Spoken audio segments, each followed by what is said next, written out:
Hello and welcome to week 8, PA213. We are in chapter 33 and 34 this week. So let's go ahead and start lecture about state and federal regulatory agencies. This is when we're learning a little bit about some laws.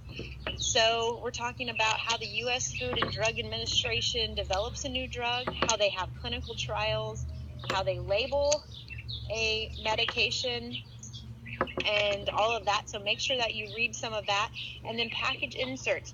So for example, in the pharmacy, you may have package inserts that are stuck to a bottle. Sometimes the pharmacist wants you to include that when you're dispensing that medication. And sometimes the pharmacist just says, go ahead and throw it away because the paper that we give them goes into detail about that package insert. But most medications all medications must come with a package insert. It talks about side effects. It talks how to give it, dosages. And sometimes you'll see the pharmacist actually open those up and look at different dosages for children or different dosages for a certain disease. So that is something to look at. The State Board of Pharmacy. So in Missouri, we have a State Board of Pharmacy, and I am excited to say that I am actually part of a coalition that is talking about how pharmacy technicians are getting licensed and then their scope of practice. And so I'm really excited to be on that coalition. We're just starting it this month, and so they will talk about how a pharmacy technician can do a little bit maybe more in the pharmacy. So I'm hoping that I can be a really big success with that.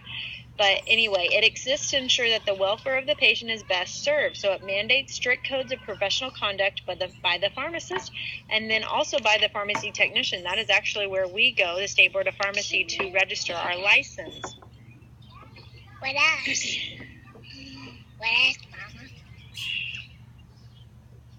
Sorry about that. Okay, and then it also goes into the Pharmacy and Therapeutic Committee and then into your chapter review questions.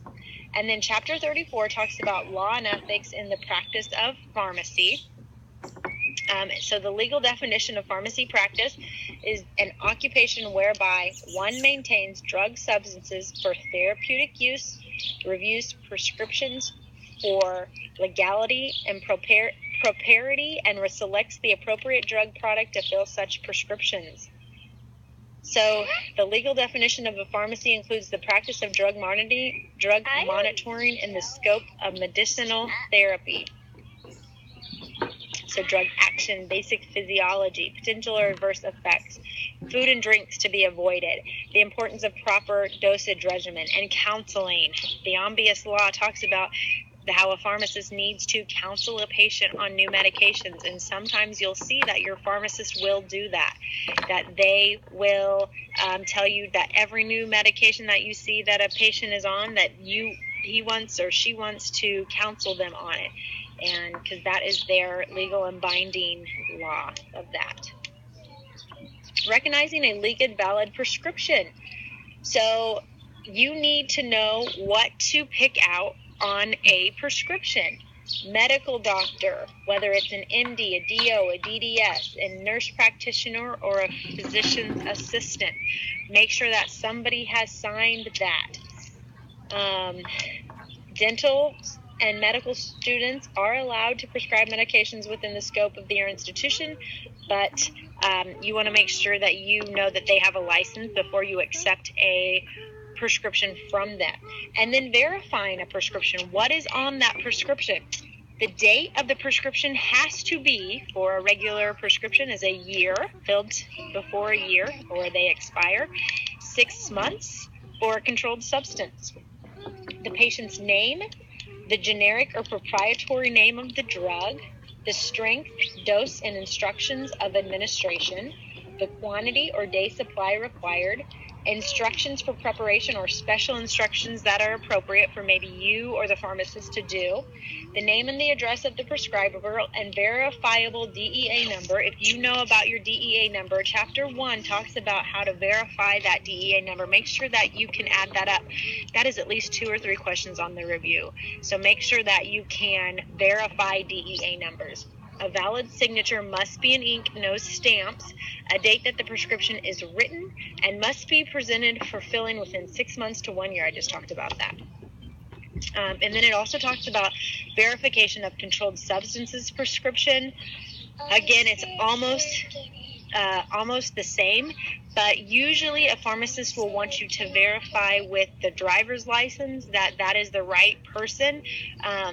It may be that somebody's picking up for another person, which is fine sometimes if they're related, but if we see a lot of that, sometimes the pharmacist will say, we need the patient to pick this up. But we know a controlled substance is for sometimes pain, and if people are in a lot of pain and they can't come in because they've just had surgery, then it makes sense for a family member to come get their prescription. Emergency situations for controlled drugs. We talk about this for like long-term care facilities. If it's the middle of the night, sometimes a pharmacist has to go right in and fill a prescription because they need it, or it's not in their emergency drawer anymore. So it talks a little bit about that. Drug refills, refilling controlled substance drugs. Remember, C2s have no refills. They have to get a new prescription all the time.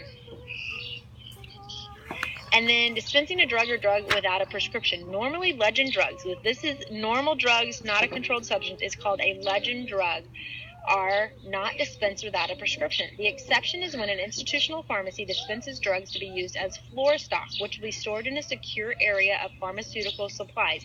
So there will be eventually a prescription written for that, but they will have it there so that the nurse has it in stock. For example, this is also something, if a patient comes in and says, I am out of my blood pressure medication. It is Saturday. The doctor's office is closed. We're not going to let that patient go till Monday with no blood pressure medication. First of all, that is negligent. So usually the pharmacist will say, here, let me give you 2 of your current blood pressure medications that I see that you've been taking for over a year now.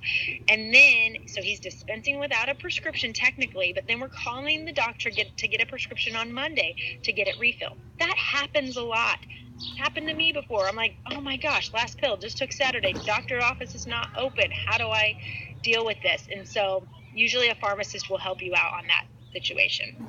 All right, so that ends chapter 34, talking about controlled substance, which is very important. Remember, if you're looking for Percocet with all the legend drugs in the pharmacy, you're not going to find it. Percocet is always locked up.